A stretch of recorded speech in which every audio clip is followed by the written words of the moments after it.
Hit it, Phil. Can it be the breeze that fills the trees with rare and magic perfume? Oh, no, it isn't the breeze. It's Jackson time. La, da, da, da.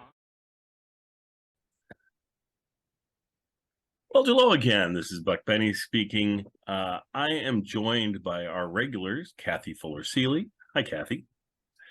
How you doing this week?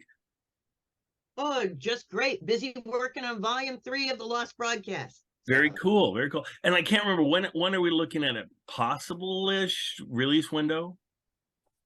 Oh, hopefully later this spring by early summer, I hope. So. Oh, I was hoping for a summer reading present. So the perfect 4th of July present. Yeah.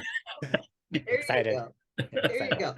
Because things do explode on on this series. Oh, fireworks. Nice. I see what you did there. It's an exciting one. That's great. and I hope you address some of that in your intro and everything of the book. And yeah, fantastic. Fantastic. All right. And then we have John Henderson here. Hello.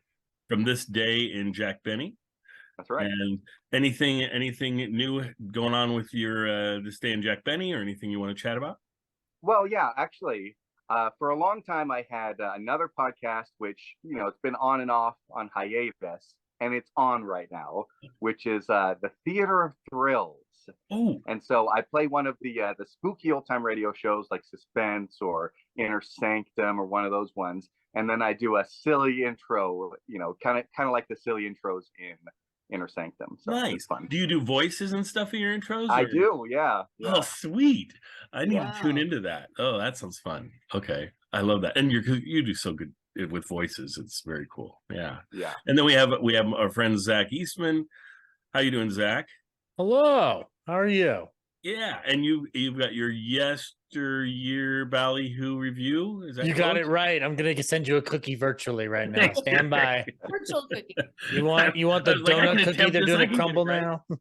Oh God, I'll send you a crumble cookie down to Seattle. That'd be great. And Zach and I are going to be doing on his yesteryear podcast. We're going to be doing Love Thy Neighbor, which is going to be a lot of fun.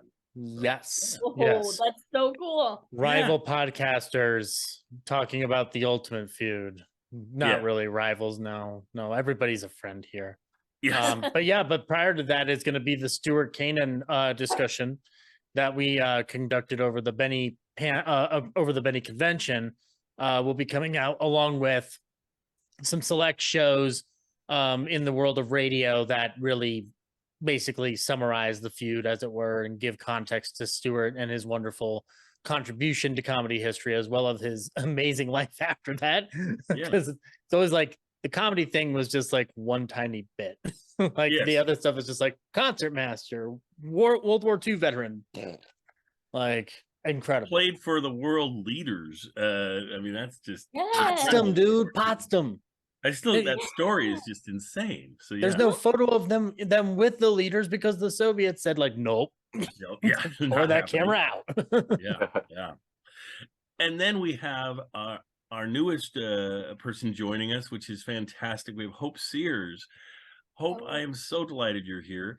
And you do everything, Benny. The most recent thing we have that she's more famous than probably all the rest of us put together for right now is her interview with Neil Gaiman, which was just delightful. And I believe it's up on YouTube now where people can watch it, I think.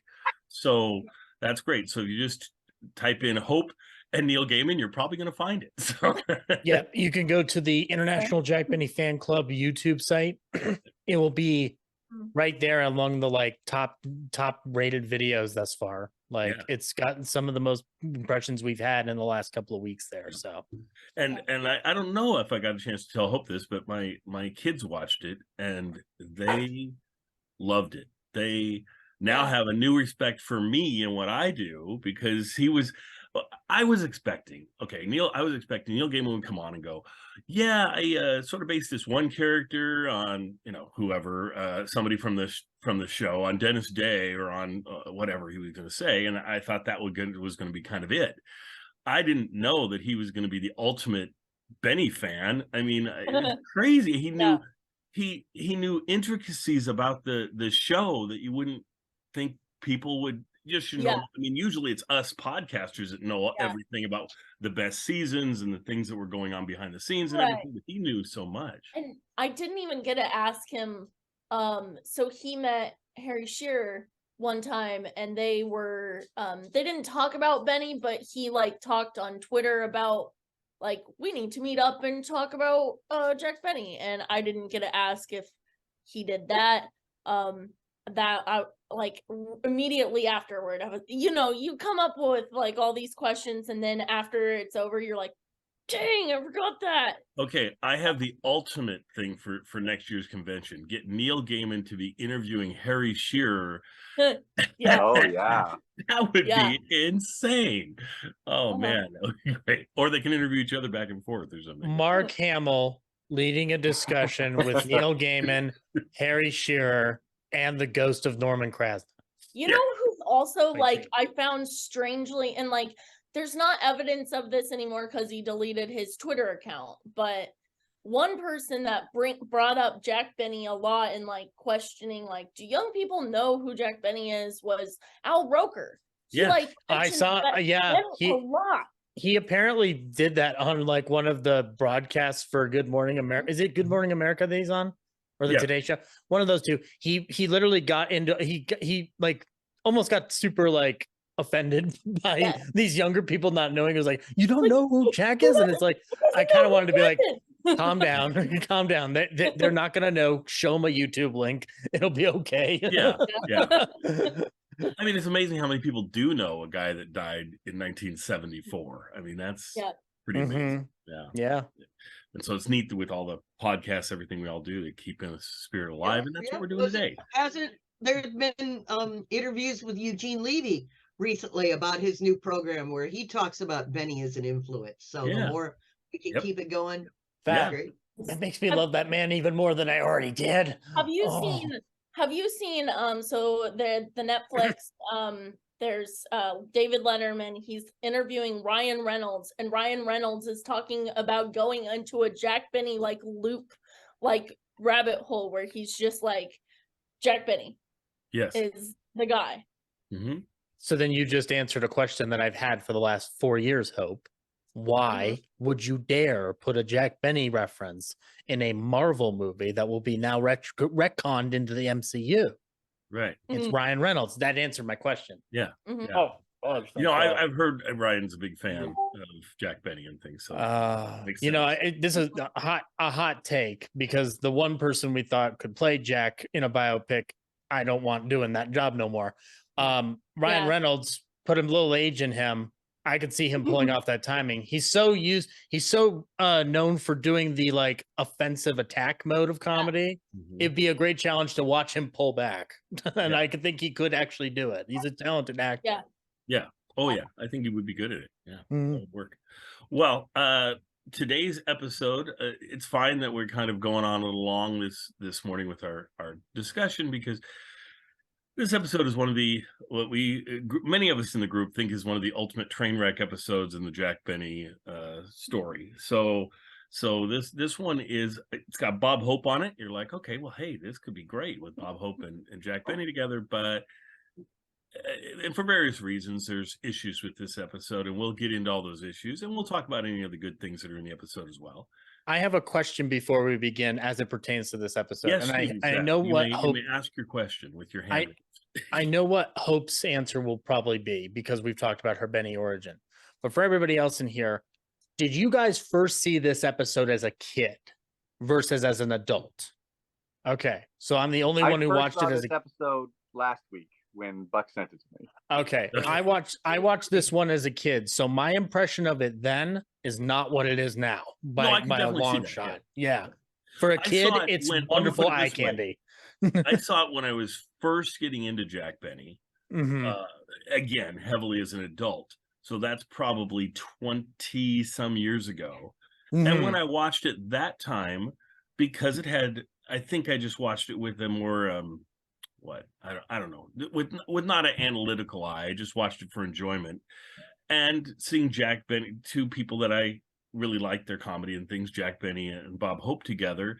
Right. And I kind of like the Tiger what is it, tiger leopard on the spinning thing Yeah, that they're yeah. carrying around, I thought was kind of funny, but because it sort of worked, but it sort of didn't work, and I just kind of thought that was early. The whole thing, this show brings out a lot of issues with early television that can either be criticized or enjoyed for this silly stupidness of the things they had to do. But anyway, Yeah. we'll get into it. So Mhm. and I'm just going to go ahead and yeah, this is Road to Nairobi. It's from 1953, sometime in there, and May 54.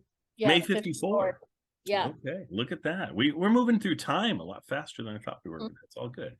So yeah, wow. So we and it is I do know this, I believe. It is the last episode of that season, of the 4th season, and we're going to be heading into the 5th season. It's pretty cool that we've covered 4 seasons so far of the Jack Benny Show. Of course, it's made much easier because so many episodes are missing, and they didn't record a lot of episodes to begin with, so that's all right. But let's go over to our friend John and see what John has to say about this episode. Well, first you have to remember that there was a series of movies called the Road to movies with Bob Hope and Bing Crosby, where they would play different characters, and then they would go to a funny, silly adventure in a different country. Road to Morocco, Road to Zanzibar. Utopia. And so if you got Bob Hope on your show, you're going to want to do a Road to spoof. The unfortunate thing is they chose to do a Road to Nairobi, which is in Africa. And so they decided to do a lot of those, African stereotypes that we wouldn't do today. Not only that, because Bob Hope is such a fun, crazy actor, he's ad-libbing all the time and trying to make Jack Benny break. And they also have some intricate, like Buck, you mentioned the gag with the spinning, game. And I feel like sometimes when they try to do these intricate or crazy gags, they don't always work 100%. Having said that, as a person who doesn't always get to watch live TV, there's some ways that I think that it's fun to watch, like the crazy things that can happen on live TV. So even when some of the jokes don't land for me, I do kind of get into the spirit of like, hey, anything can happen and the audience is going crazy. And so in that way, it kind of was fun. Yeah. Well, it's like when they're carrying the leopard / tiger, and it's on a pivot, so it's starting to spin, and Jack has to take his violin because he's got one hand holding the thing, and then he's got the other hand on his violin, which I was at the time going, okay, why does he even have his violin with him in this jungle scene and so forth? But he's taking that and he's whacking the leopard tiger thing so it doesn't spin. And just seeing him do that and try and act like it's no big deal, this is fine, this is what we're supposed to be doing, that's just a lot of fun. I enjoy all that kind of little things that happen. Whenever I see Jack Benny almost breaking, and even when he does break, like those are fun moments for me too, and it gets to a certain point where they work up the audience so much that it doesn't even matter what they're saying anymore or what's happening anymore. They could say Swiss cheese and everyone would go nuts, so right. Well, and I think we're going to kind of probably, I think between Kathy and myself and maybe Zach, I'm not sure, tear some holes in this thing, and there's definitely some issues. But from Hope, when she came in, she was like, oh, I kind of like that episode. So I want to hear something positive first, maybe. And so let's go over to Hope and see, what do you like about the episode? I like John said, I like the breaking up.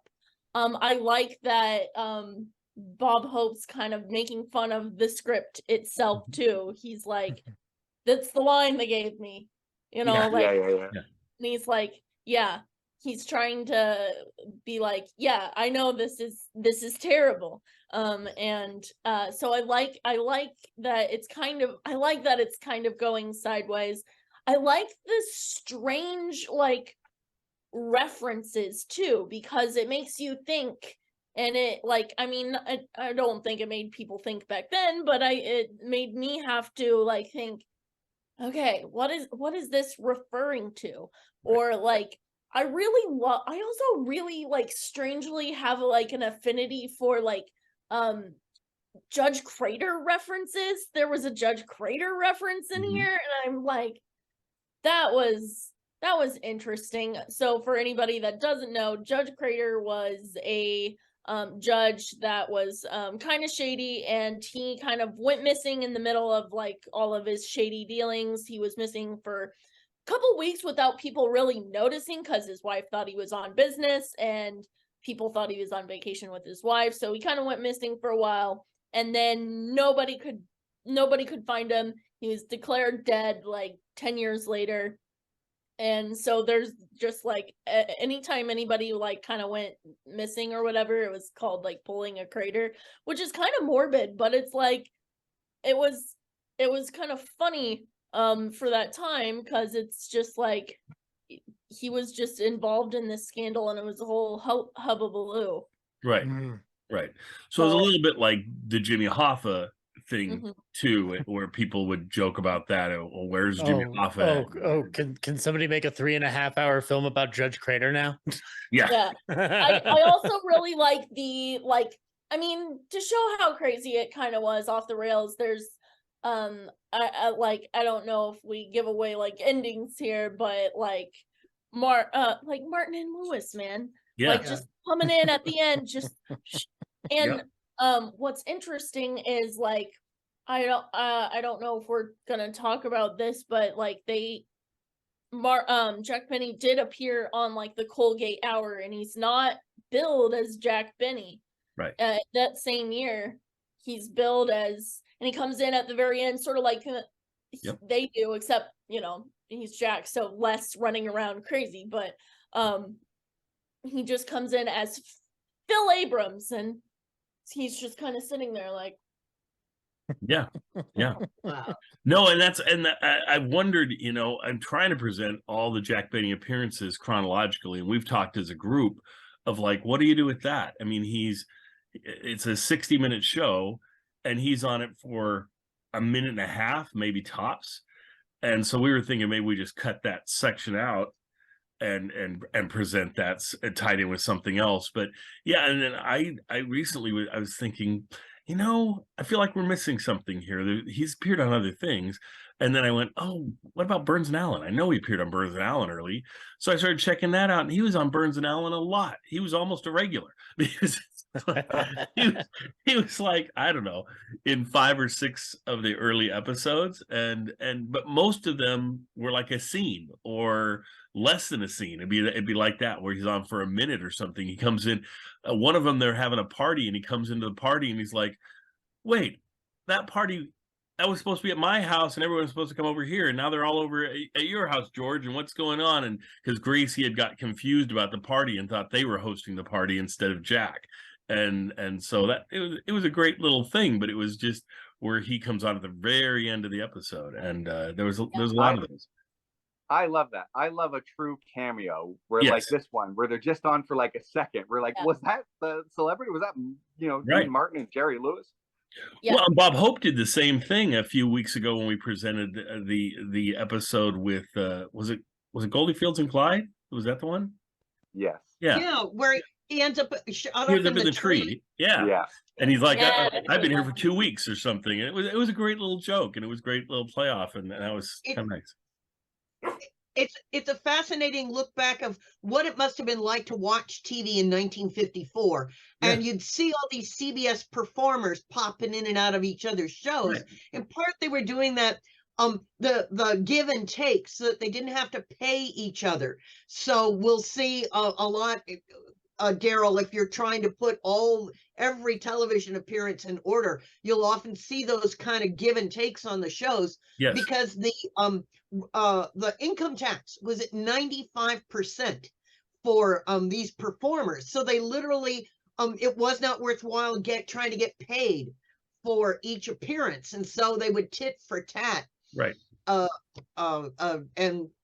then not charge each other for those appearances. And I think that's also why they like sometimes would give each other things like a car, or they'd have their Red Skelton, I think, did an appearance to have his floors redone or something in his house. Redone, yeah.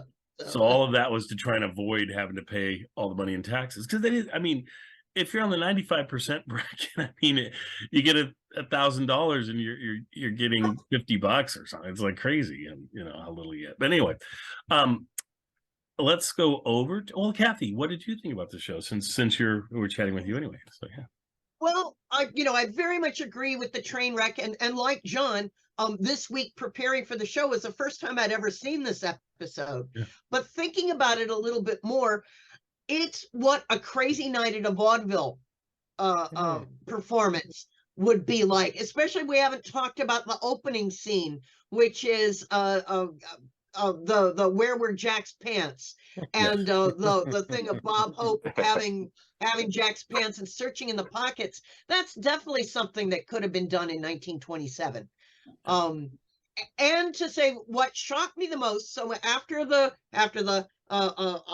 shocking Road to Nairobi scene, when Jack comes out at the very end in front of the curtain and he just decides to tell this story about the brother and the sister, and the girl is sick in New York, and the brother his movie California. That was, I've seen it in his papers. That's one of his oldest vaudeville routines of the 1920s. No way.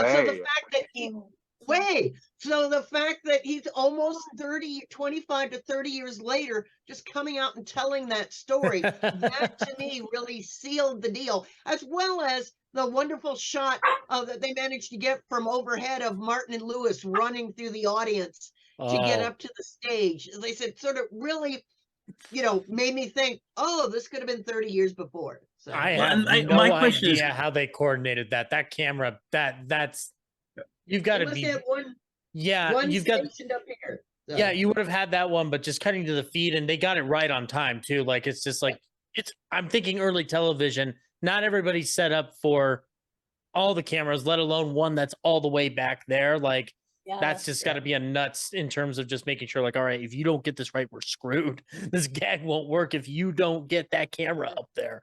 Yeah. Yeah. Well, and then Kathy, it makes me wonder, like, it would be so interesting sitting in that writer's room there while they're figuring out this episode. How do they come up with doing a bit from 1920s Jack Benny? I would assume they said they have like this many minutes, and Jack's like, oh, I got a bit I used to do that exactly. That's probably it. And maybe he was feeling the vaudeville vibe. Yeah. So, but very amusing that he just presents it as something brand new that he's just saying off the cuff. And then, so maybe that's how his brain worked. So I don't know, because I really doubt his writers would know his material that fine-tuned to be able to pull up something that from 1920s, but you never know. I mean, you work for Jack. I would assume you do a lot of part of your job is digging things up and looking at. Well, there you go. He had also done it in one of his earliest 1932 radio episodes. Okay. So the writers did have it in amongst the scripts, as well as I said, it's written up and in his a copy of it's in his papers at the American Heritage Center at the University of Hawaii. It'd be amazing if it was an actual book that he had constructed, and then just right before he knew he was about to go, he tore it all up to make it look like it was just paper scattered around. Because he seems so organized because of the many gags that keep coming in and out through the radio and television years. It's just like this seems like a plot. Yeah. Well, that's great. Well, Zach, what are your thoughts on the episode? My thoughts on this episode are in conjunction to how I feel about Bob Hope today versus how I felt about Bob Hope when I was a kid. Okay. When I was a kid, I loved, adored, and worshiped Bob Hope. As I think any kid would watching a road movie, and listening and getting access to those Radio Spirit collections that were available. And so the episode as a kid played beautifully. It was one of my favorite episodes as a kid. I would rewatch that one constantly in that Mill Creek, like 24 pack that had like 24 episodes in the box retroactively. And now that I think about it, it looks like crap. How I feel about it today is different because, number one, my thoughts of Hope have very much altered, especially knowing a little bit more about how he behaved during the Vietnam War. I understand the nuance within that, but it's still my personal opinion is like, stop it.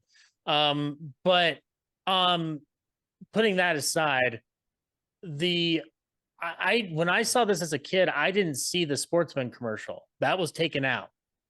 So I didn't see the Sportsman commercial until years later.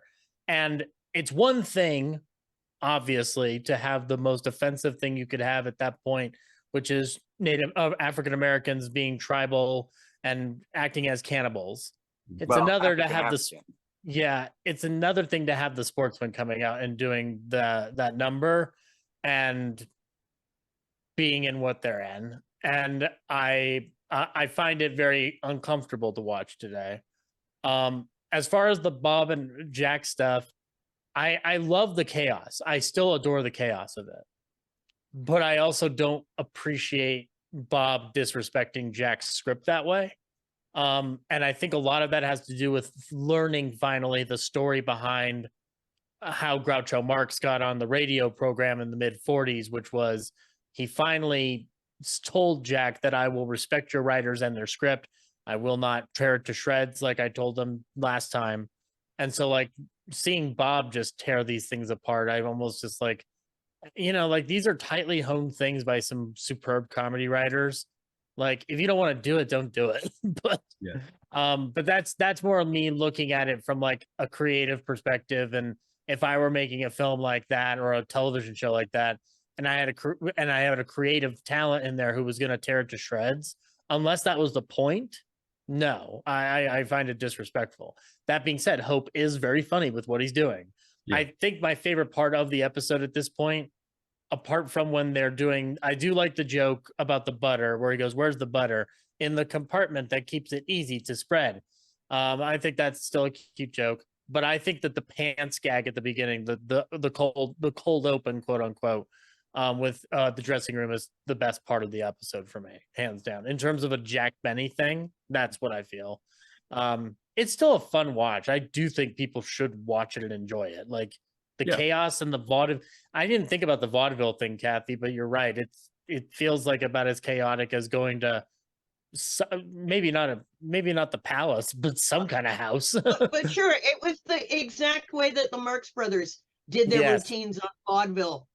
The script is in shreds, and you went because you didn't know what was going to happen next. Right. And in a sense, that's a great way to like think about the Marx Brothers as opposed to like throw away the people who are actually on it. Like if you want to connote the speed of the stage, and that one camera shot in the audience suggests it, it's like this must be the energy that the Marx Brothers were working with. And Martin and Lewis are young at this point, so they're running, they're jolting up there.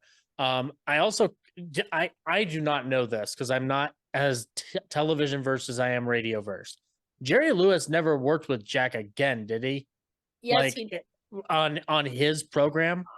Not on the program, I don't think, but he was in this the Jack Benny birthday special. Okay. So I got the feeling that like I would imagine if Jerry Lewis, just him, let alone with Dean Martin, had been guests on Jack's show in full, that there would have been a similar situation of sorts. Mm-hmm. But at the same time, I know that Lewis was also honed in his own routine too. It's not all scattershot. Like some of it is prepared. Like you don't like some of this stuff always feels effortless, but it's not. It's actually very well calculated and planned. So I don't know. But when he was like the moment he started budging in, I'm very happy to be here today, and then getting pulled off by Dean, I'm like, maybe that's why Jack never called them back. I don't know, but and that's something I want to talk about because I didn't know that I'd be talking about this ahead of time, and I just was kind of piecing this together in my head. But I think I want to defend a little bit Bob Hope, Groucho Marx, and Fred Allen to an extent. They're all known as people that come in and rip apart scripts and do their own thing. But I will say, when Jack appears on a show, the writers know you can play with him being cheap, you can play with the toupee, there's so many things you can play with that will keep in his character, and he's easy to keep in character somewhat. I mean, he'll say, when I go and appear on other people's shows, they make me cheaper than I ever am portrayed on my show. They do more toupee jokes than we ever do and everything, but he was game to do it. And he's got an easy laid back style that you can play with and work with.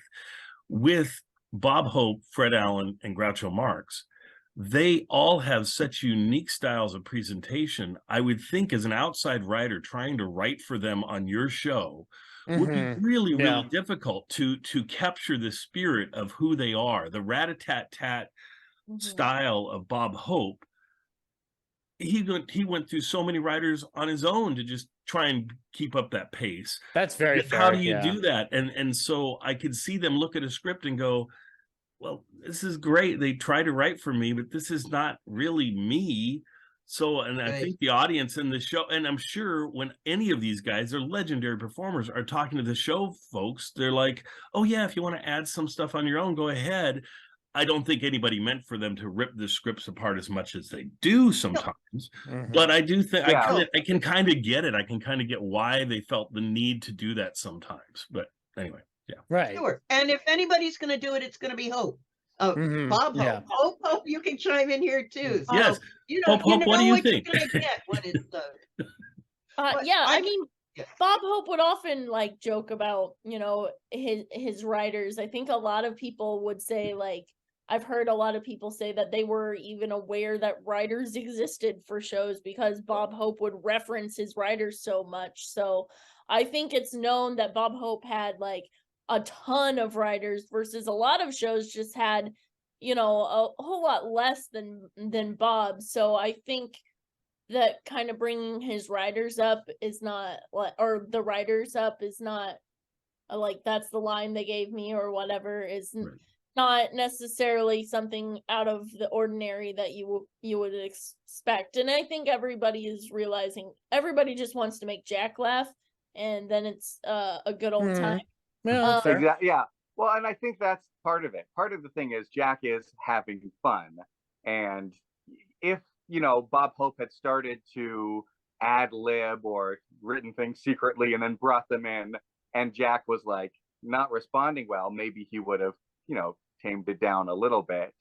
But the fact that Jack is obviously into it and, like, you know, razzing him back, you know, and doing his own ad libs too, like Jack Benny's ape ad lib was hilarious in this episode. So I think that because Jack Benny is sort of like giving permission for Bob Hope to ad lib a little bit, I don't think it's a problem. Yeah. It's curious just to mention the original reviews, the reviews in Daily Variety and Weekly Variety were very positive. One said, both of them mentioned that the opening stage gag, the cold open with the pants, was very old vaudevillian, but interestingly, they said it being the early 50s and racial attitudes being what they say, they just say it's the funniest thing they've ever seen. Curiously, one review says, overall, the impact of this program was good, but Hope should watch some of those ad-libs. In many homes, hand on hip gags aren't welcome. So how times have changed. So they're saying the censors would get after him for daring to make a joke about sexuality, and let all the other stuff pass as just being unquestionably hilarious. And I wonder, and I was going to ask you guys if you knew what this joke meant, because I didn't get it. Is it it's Denmark? Danish. Yeah. It's the Danish girl. It's the Danish girl. And wasn't Christine Jorgensen. What I was going to ask, was that around this time or was that later? That was in the 30s. Christine Jorgensen? No. Christine Jorgensen. Christine Jorgensen, yeah. There was one in the 30s though that. Yeah, the Denmark gag is the Danish girl. Jorgensen, for people who don't know, that was a well-known sex change operation that occurred, and it tangentially resulted in Glenn or Glenda by Ed Wood. Tangentially, because he made an entirely different story. When was that? What? When was that? I don't remember. It was in the 50s. I just couldn't remember if it was the early 50s or the mid 50s. Well, it would have been before this because they're referencing it or whatever, right? So to me, it was a joke, and whenever sex change operations hit the newspapers and things, shows would joke about it indirectly jab at changing things. Certainly, the leopard changing its spots from being half leopard, half tiger, sort of was that play with that as they're talking about it, and anytime there was something like that, they could play with those things, and yeah, it would always surprise me to talk about it, and especially since so much it's in the news today with things, and so it makes this one topical. So it's a gag that I feel like if you're not prepared for it, you might be taken aback by it. From that perspective, and it would be easy to demonize Hope or Benny for doing that, but I could be acting very cis white male here at the moment, but it seems harmless. Like, I don't think they're like attacking the decision. They're just generalizing it. They're commenting on it. Yeah. Right. But then what gets the reviewers upset for thinking the censor would be upset is then Bob Hope suggesting that Jack Benny himself perhaps exhibited homosexual tendencies. Oh my God, we can't talk about that. Oh, because that was deeply criminalized. Just to mention, there's one other very topical joke that Bob slips in during the pants routine when he's holding up Jack's pants and he says, "Look at the shine on those pants. That could start another hearing." This was the middle of the Army McCarthy hearings. And one of McCarthy's stooges was David Shine, spelled differently than shine, but it's a pun. And so I wanted to mention a couple of references too that people today might not get. The Super Chief was a train at the time. When they have the native drum and he brings a candelabra onto it, that's a reference to Liberace, who always had a candelabra on his piano. And I was really disappointed. This isn't really a reference, but there's a joke that they sort of talk over or they miss altogether. It's hard to tell in the craziness, but I thought it would have been funny, despite like everything, the insensitivity. But they sing the Campbell's Soup jingle, but they were supposed to change it to Cannibal Soup, and they missed it. They just sang Campbell's Soup. Oh, okay. That would have been better, but still, it would have been inappropriately funnier. But I mean, they're already going with, it's bringing out the big pot and not to mention the blackface. I mean, this is one of those shows. Are any of the cannibals actual black actors? Yes, they are. Right? Yes, in fact, the one doing the Liberace gag is. Yes, definitely. And then I was thinking maybe it was everybody was black except for the sportsmen, but I'm not sure if that's the case or if some of them were painted black. I mean, I guess that would be a question for 39 Forever, which I didn't even think to grab. But I don't even know if it would have referenced that or not. You got your copy there? Yeah, she's looking. No, she doesn't. She doesn't mention the then maybe single time performers. So then maybe they're just extras coming in, like just fill space. Yeah, which is sadly the story of most African American performers. Well, and what's sad is I don't know what's more inappropriate, having black folks pretend they're cannibals or having white people pretending they're black people that are cannibal. I mean, it's any all which bad, way Buck. it's bad. It's bad also. It's all bad. It's all bad. That bit, I wanted to fast forward. I was like, yeah. And yet to think that Digga Digga Doo was a popular song 10 years before, and having found a clip of Lena Horne singing it. It's so just what Hollywood, the music industry, television was like back in the day. Well, it totally reminds me of when people say it's like watching a car crash, you can't look away. I mean, I was watching, just astounded.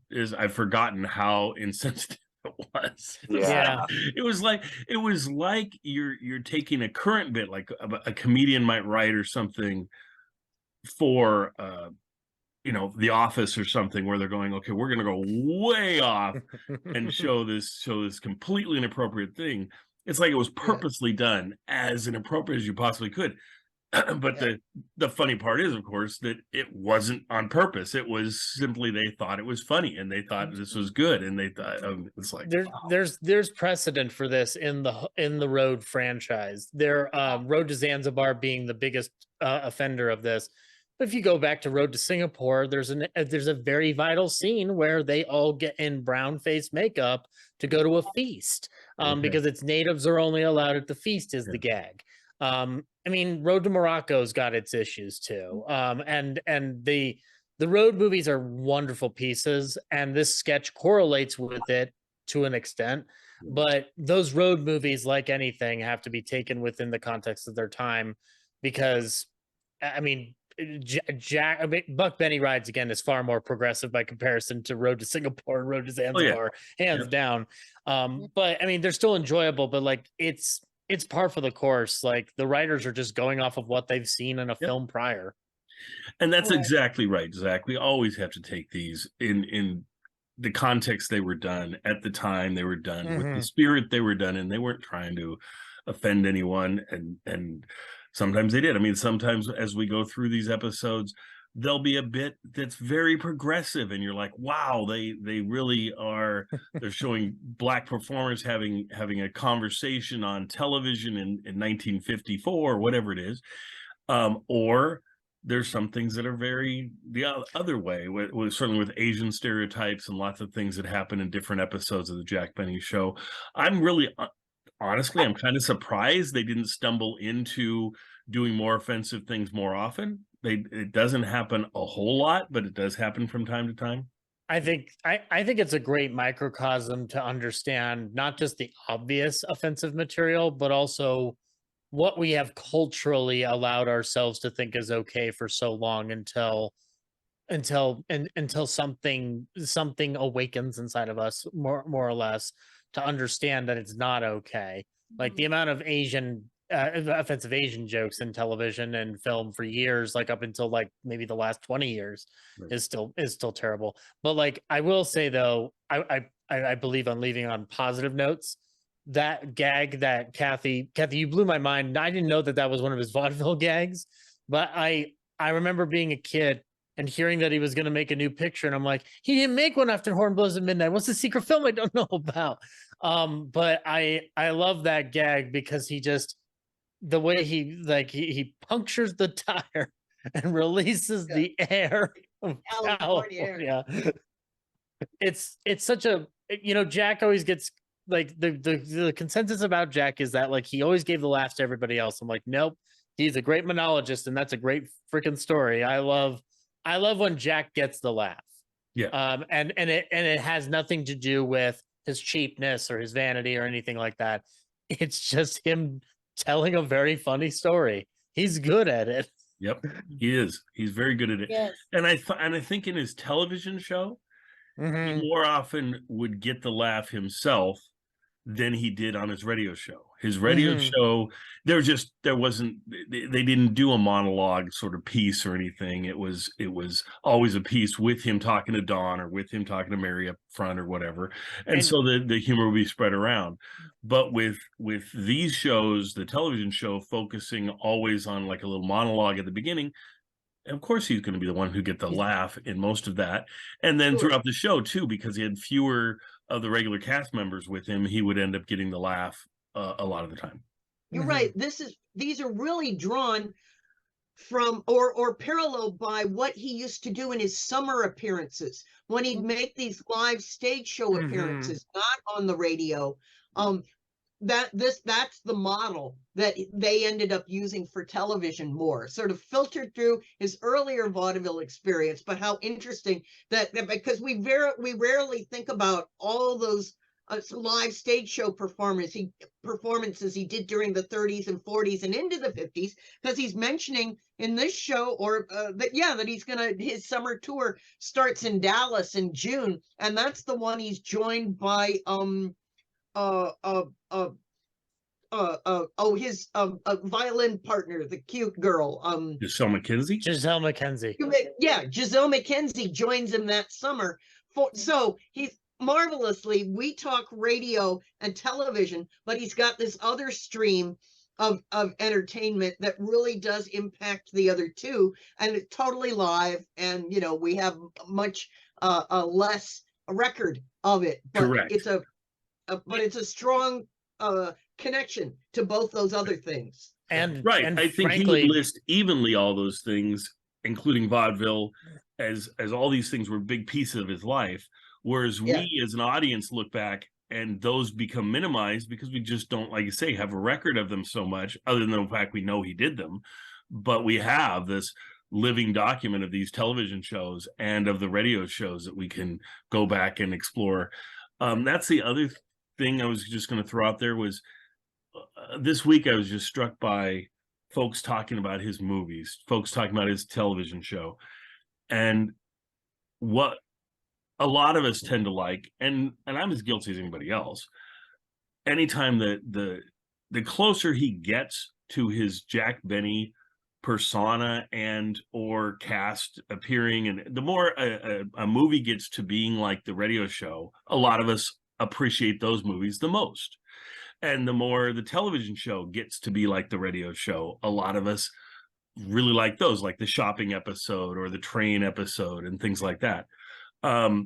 But I get what Jack was doing, and I respect that he was trying to stretch himself as a performer and things, which I think was a very wonderful thing. And stretch he also helped stretch like Eddie Anderson to not do the same thing over and over again, and to show off his skill set of being able to dance and being able to sing.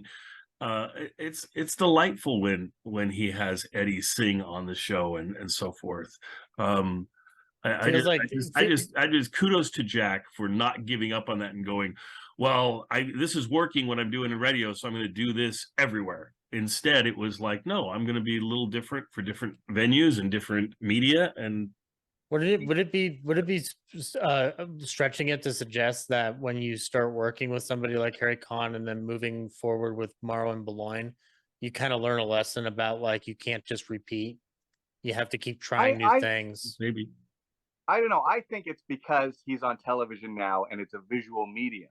And when he started on radio, it started with a monologue, and then it slowly became this sort of sitcom. Right. And I think what they were doing in the 50s on the radio, they wouldn't have been able to do in the early 50s on television until later, when they started to film the episodes, were they able to do like a full sitcom. So then what does he go to? He's like, what have I done visually? I've done the live shows and I've done the vaudeville stuff. Right.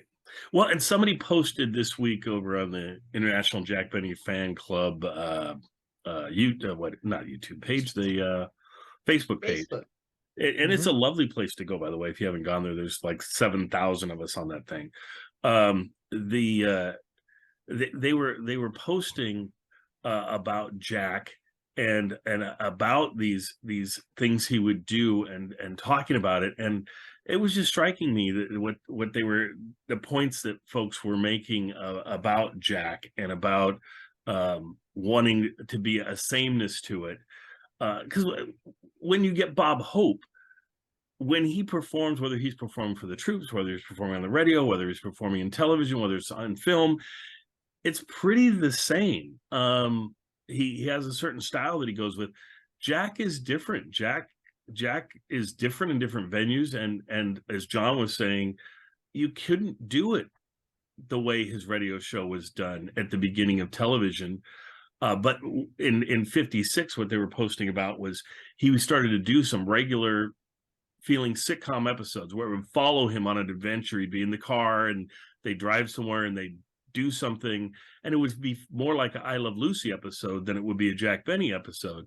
And folks were saying, and I chimed in too, and I said, yeah, I would have loved to have more of those type of episodes. Do I want exclusively those type of episodes? No, not really. I'm starting to really enjoy the fact that with Jack, from week to week, you never knew exactly what you were going to get. What I love is his previews of what's coming up. He'll talk about what's coming up, and sometimes it won't happen, or it won't happen for a couple years. It's like, well, we look like we'll be presenting in 4 weeks this, and then they wouldn't do that. And you're like, wouldn't they have it planned out at least 4 weeks ahead, you would think? But I mean, apparently not. nowadays you would. Yeah. Nowadays you would, but you would, like, I guess early television, no. I guess not, because he was wrong. I mean, he was right most of the time, but every once in a while he'll mention something, and I'll be kind of like, "Oh, I've never seen that one. That must be one of the missing ones." And I'll look, and it's like, "No, that one's not missing, but it's not what he talked about at all." So, oh no, very strange. Anyway, but I guess we'll end there and let folks go enjoy this episode, unless anyone has anything else they want to point out with this one. Just walk in with the pretext that we've been given, and just watch within your comfort zones. You know, it's not an episode for everybody, but it's and the fast forward button can be your friend in this episode or whatever. Yep.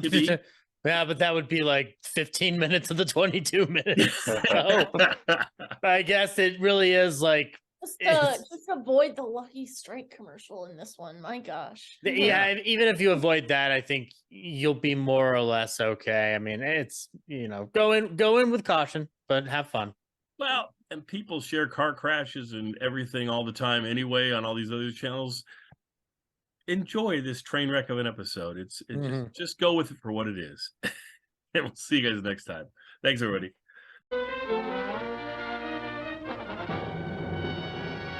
From Television City in Hollywood, the Jack Benny Program.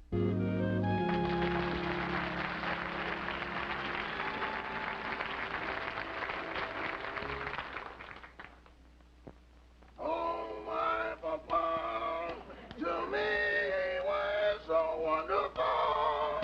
Oh, my papa, to me is so good. That's why I say he's gentle.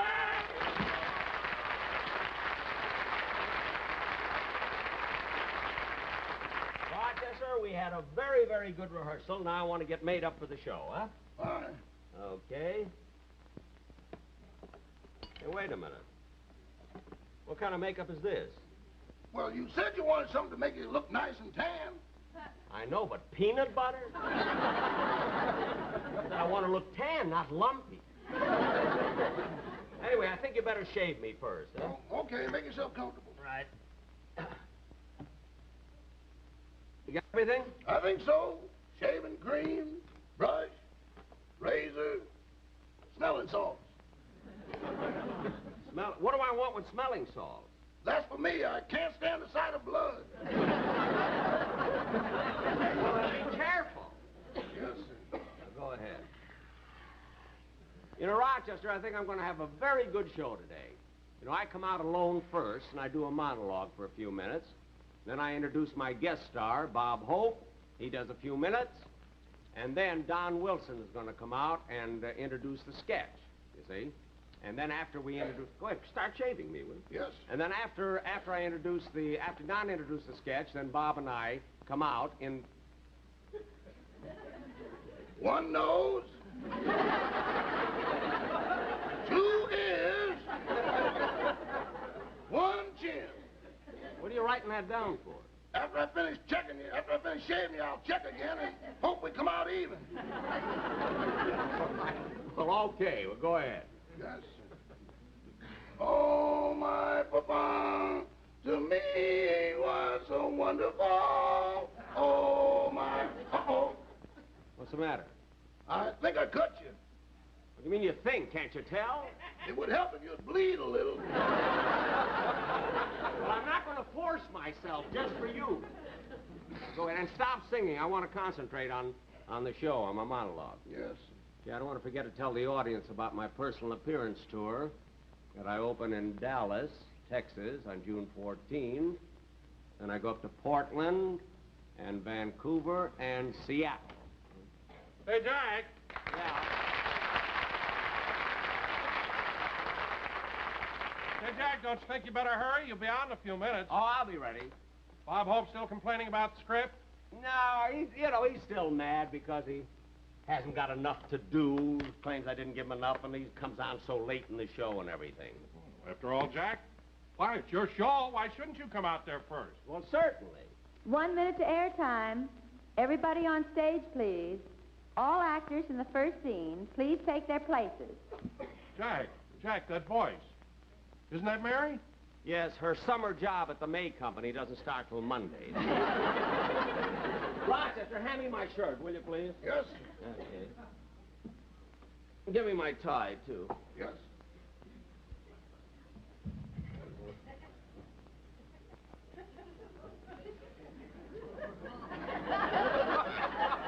John, stop eating my makeup. All right, Jack, all right.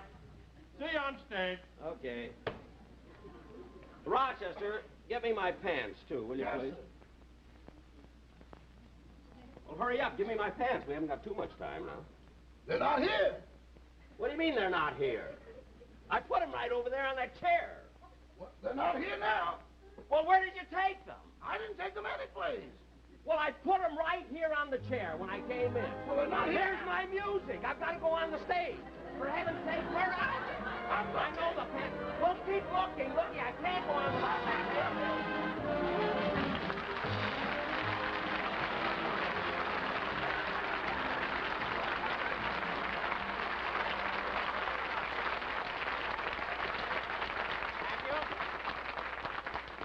Thank you very much, ladies and gentlemen. Welcome to the Lucky Strike program. In just a few minutes, you'll see our star, Gypsy Rose Benny. Personally, I'm very happy to be over here at CBS, ladies and gentlemen. This is rather strange for me. I'm on the major network.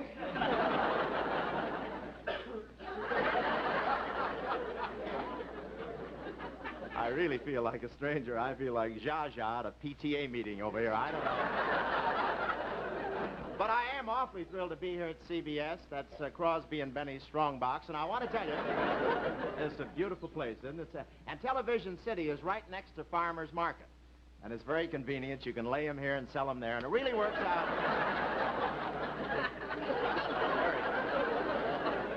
No, I had no trouble getting through the immigration. And I want to tell you that this... Oh, by the way, this is where Bing did his last show. And I think they've done very nicely. They've gotten most of it out of the curtains.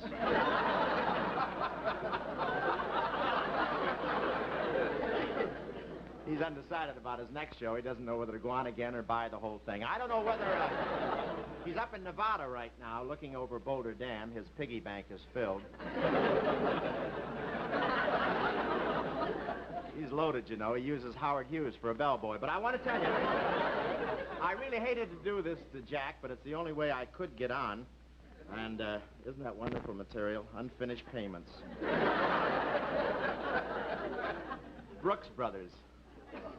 Not made by him, worn by him. And look at the shine on those pants. This could start another hearing.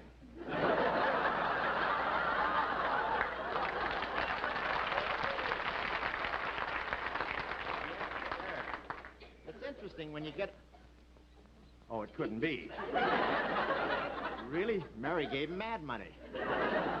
He really had... You know, when you ask this kid for a loan and he tells you his money's tied up, he's not kidding. This is an obstacle course for pickpockets. Hey, Bob. Yes, yes? Bob, now give me my pants. I'll give them. Pull your head back in or I'll hand out baseballs to the audience.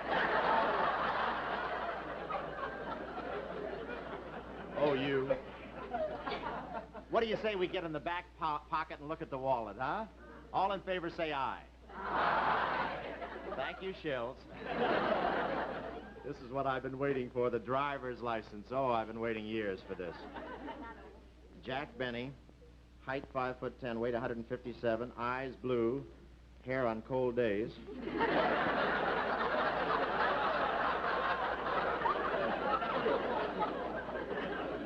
Date of birth. This has been erased once too often. He's had this for a long time. Is this license good for bicycles, automobiles, and covered wagons? Hey, Bob. Yes, Bob, John? give me Jack's pants, will you? Why? I had to give him mine. You mean Jack is actually wearing your pants? You're darn right I am.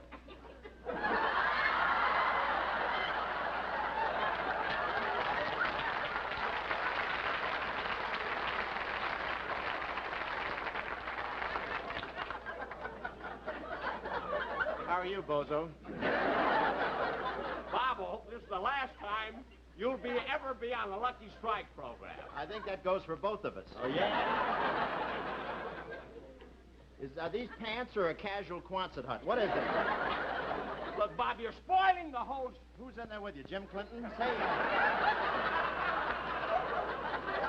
You see? Bob. Now, look, I forgot to tell him about that line. I'm sorry.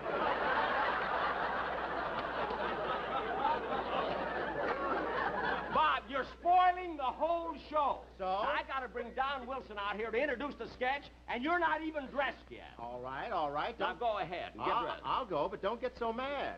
You take off his eyelashes and whip me to death.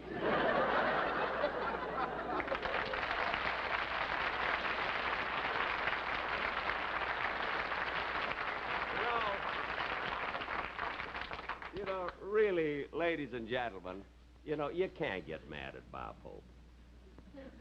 You just can't. I don't care if you can't get mad. He's so charming. He has so much talent.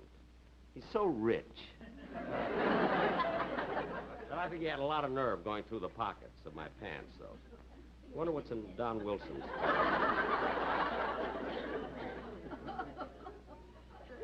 What do you know? A money clip with a lamb chop in it. Oh, he loves to eat. What do you have here? A shrimp cocktail. I better bring him out here to introduce the sketch. Oh, Don! What do you want? Come on out. You got to introduce the sketch. I won't come out dressed like this. It's embarrassing. I don't care if it's embarrassing or not. You come out here. Oh, all right.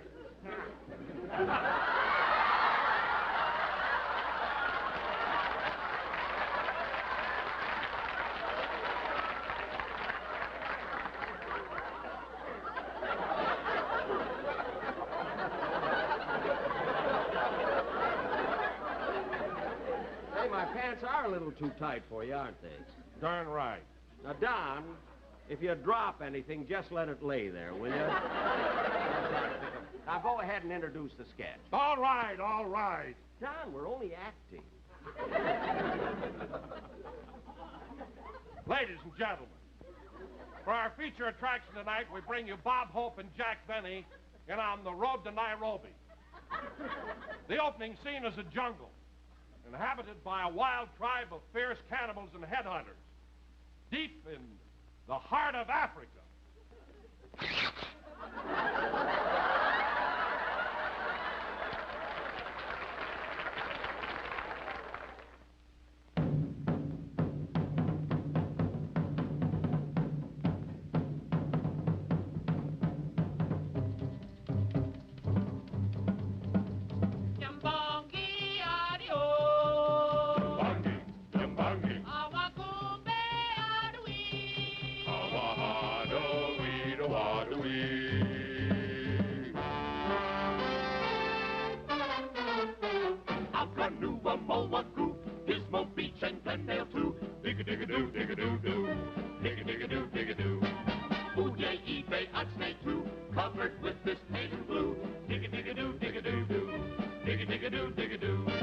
Man who thinks that native chief is just a dummy often end by filling up a savage tummy. That's a bacon soda. We eat man, and when we're through, we all smoke his luckies too.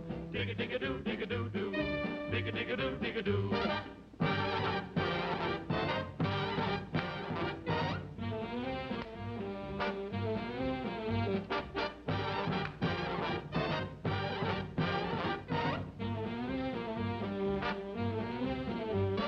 When New Bangy smoke before he's even starting. Wah, wah, wah, In his mouth he's putting all at once a carton. And a box of matches. Better taste than Lucky Strike. That's the smoke that we all like. Dig-a-dig-a-doo, dig-a-doo-doo. Dig-a-dig-a-doo, dig-a-doo. Bimawa, go on chi. Bimawa, go yum bungy. Bimawa, go on chi. Smoke Lucky Strike too.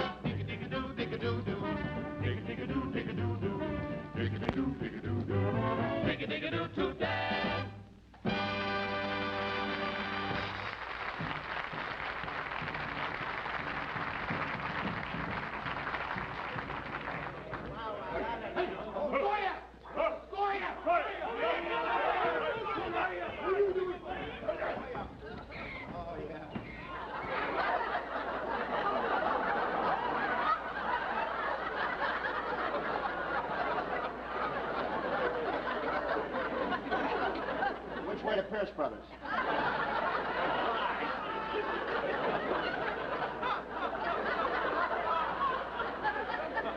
Hey, Clyde, those last 2 miles were rugged, weren't they? Yeah, I knew as soon as we got off the freeway, we'd run into trouble. This is the way they bring Phil Harris to rehearsal. Hey, listen, Clyde. Yeah? You know, it's pretty dangerous here in the jungle. You're telling me. How about those first 3 nights we had to light fires to keep the animals away? Yeah. And we ran out of water. For 3 weeks, we couldn't even take a bath. And then the animals lit fires to keep us away. What do you say we camp here for tonight, huh? Okay, let's do that. Let's hang up the hors d'oeuvre right here. There we are. Oh. Should we build a fire? Yeah, I guess so. You know, Clyde, I think we're kind of silly. What do you mean? Well, here we are in Africa with a tiger. Well, what about it? Well, everybody knows there are no tigers in Africa. There aren't? No. You sure? I'm positive. Okay.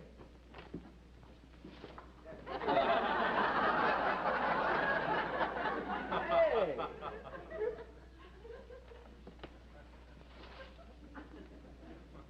He must have gone to a veterinarian in Denmark.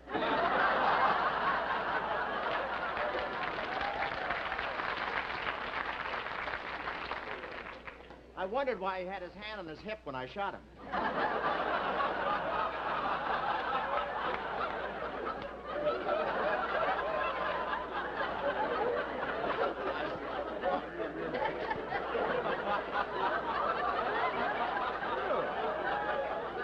He has his claws manicured.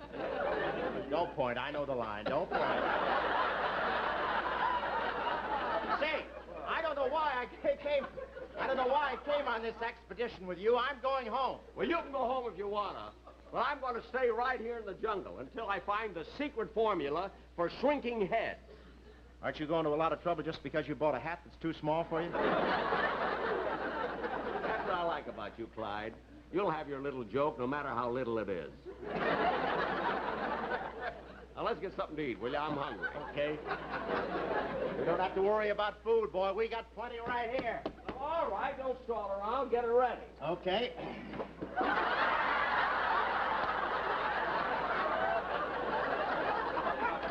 What do you have? I think we ought to have a nice cool drink first. Cool, huh? I'll get a drink. I'll get... Say, did Judge Crater have a beard? All right. That's just for the East Coast. We do that. Hey, Clyde. Here's the ice cubes. Clyde. Yeah. What kind of a tiger is that? Siberian or Bengal? General Electric. Hey, what's that? Was that Dennis Day rehearsing? Hey, it's a lion. Get your gun, Buck. This is the McCoy. Get your gun.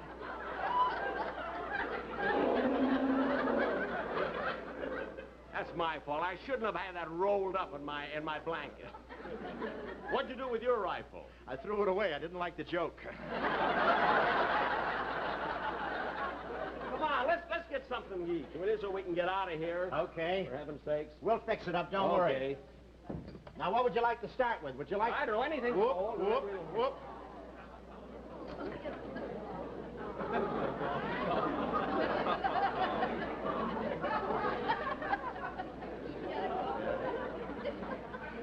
Nice ad libbing.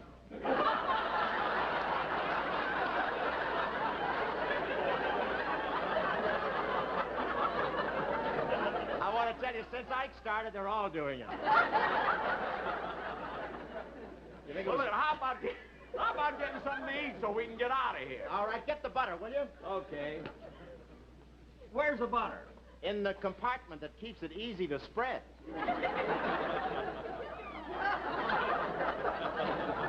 Thank you, Betty Furness. You make the sandwiches, and I'll try to find a place to camp. I wonder where would be a good place to put up the tent here. Say, Clyde, do you think that if we put up the tent here, someplace, right between these two... Yikes! Hey, Buck, what happened? Marlon, tell me. Huh? No, not in code. Talk to me. What happened?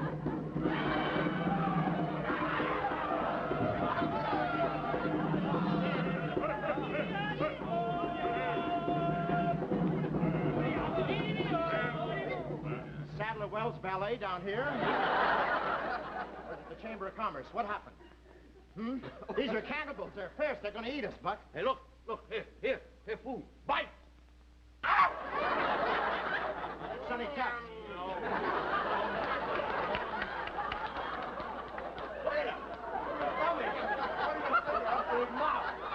Look at that. I'll talk to him. Who are you? Me, Chief. And who are you? Me, Super Chief. Eat us, but don't get a laugh, will you?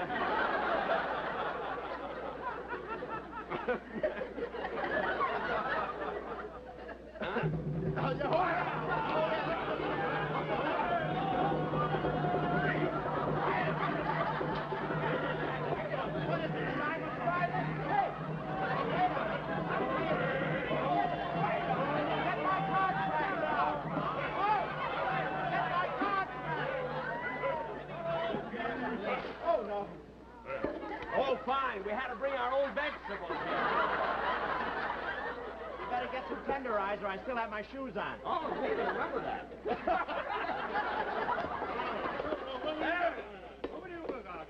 Who are these guys? They official tasters. How is it, Duncan? Good. Good. That's what cannibal soups are. Good. It's not cannibal soup. Stop! What is this? Cucumber, agaruga, avuga. What did he say? It's National Pickle Week. Hey, Clyde, is your nose gherkin or dill? In a minute, it's going to be chow chow. That's the line they gave me, chow chow. Remember what you gave me on your show, brother. What? Yeah, yeah, you betcha. Now, I want to tell you what, we'll never get out of here. I'll tell you that. Get out of here. Okay. Quiet. I'm scared. I'm frightened. Frightened? Yeah. Why, you yellow belly? you want to live forever? No, I just want to reach 40. Oh, we're not going to make that trip again. Oh. Quiet. We want dinner music. Ligamoda. You remember Mike Romanoff?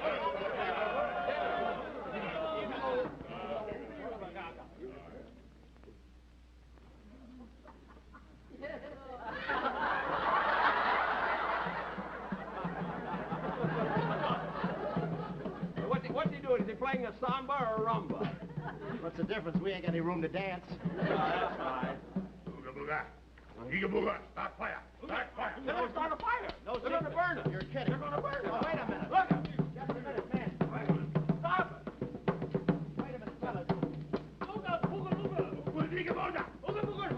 Hey, they can't start the fire. They can't start the fire. They have no matches. They have no matches. Oh, they can't. I got a match.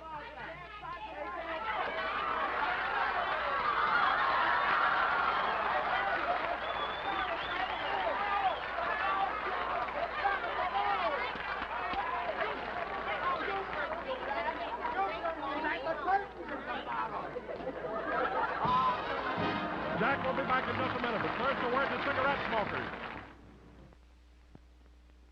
Ladies and gentlemen, the famous syndicated sports columnist and president of Churchill Downs, Mr. Bill Coram. If there's one thing I've learned in my 35 years of covering sports, it is that a favorite sport is a personal thing. Whichever yours is tops with you. Me, I've covered them all. And I like all sports. Baseball, a great American game. Our national pastime. And the World Series, a great gala week in America. And the kickoff in a big football game. But for me, the king of them all is horse racing. Naturally, I think that the Kentucky Derby is the greatest sports event in the world. But that's a matter of taste. And the same goes for cigarettes. I smoke Lucky's because they give me the enjoyment I like, and they taste better than any other cigarette to me. Sports columnist Bill Corum's got the right idea. It's all a matter of taste. And the fact is, Lucky's taste better for two good reasons. First, LSMFT. Lucky Strike means fine tobacco. Fine tobacco means better taste. And second, Lucky's are made better to draw freely and smoke evenly, which also means better taste for you. Why not try a carton? Be happy. Go Lucky. Find out for yourself. Lucky's taste better. Cleaner, fresher, smoother. Thank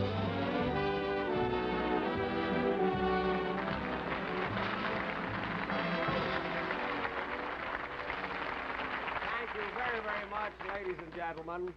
You were such a nice audience, and this, as you know, is my last show of this season, but we'll be back again in the fall. Of course, I'd like to tell the viewers, people sitting at home, what I told you folks before the show, you know, that the kind of a show we had. We had about 8 rehearsals, and Hope changed every line. So finally, when we finally came to the show, I didn't know what he was going to say. It turned out that way, which was very good, I think. But anyway, I'd like to have you meet my guest, Bob Hope.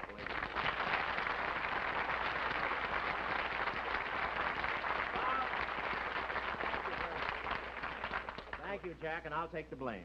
Well, it was very nice having you on the show. I loved it. My next picture's with Esther Williams. Did you like that? Say, Bob, I want to ask you something. Yeah. I still think it wasn't very nice going through my pockets. Your pants? Stealing your pants? Yeah. Well, if Eisenhower had done that to McCarthy, the hearings would be over by now. Oh, I could have said stolen my pants. Well, yeah, thanks, Bob. Fine, thank you very much, Jack. Okay. Enjoyed it very much, Right, boy. let me see. Bye. Yes.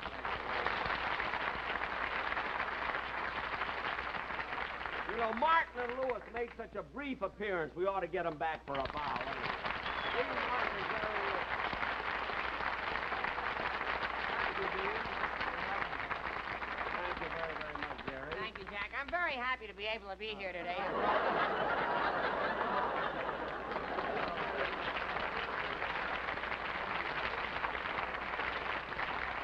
Thank you. Ladies and gentlemen, as I said before, we'll be back in the fall. And this summer, I'm going on a personal appearance tour.